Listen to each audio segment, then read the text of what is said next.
Female Jamaican cop pleads guilty to drug possession in the United States and faces up to 40 years in prison.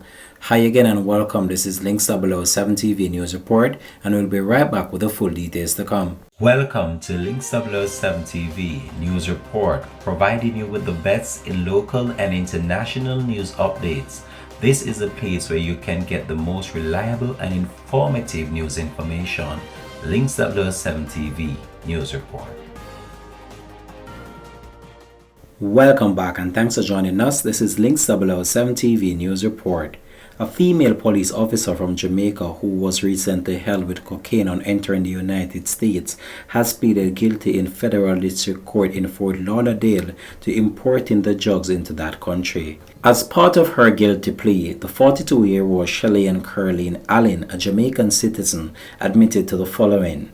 On February the 3rd, Allen arrived at Fort Lauderdale Hollywood International Airport on a flight from Montego Bay, Jamaica.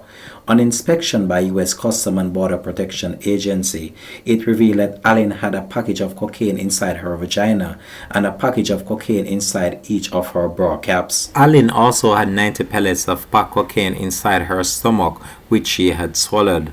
According to the Customs and Border Protection officers, Allen was taken to a local hospital where she expelled 90 pellets. In total, Allen had 1,000 grams of cocaine on or inside her stomach when she entered the United States, about 200 pellets in her vagina and about 143 grams in her bra and about 690 grams inside her stomach.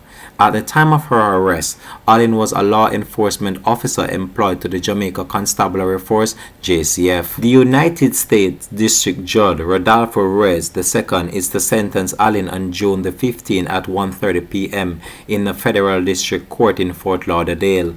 Allen faced up to 40 years in federal prison for the offenses. Links 007 TV News Report will continue to track this story and provide you with the latest information to come on this. Thanks for watching.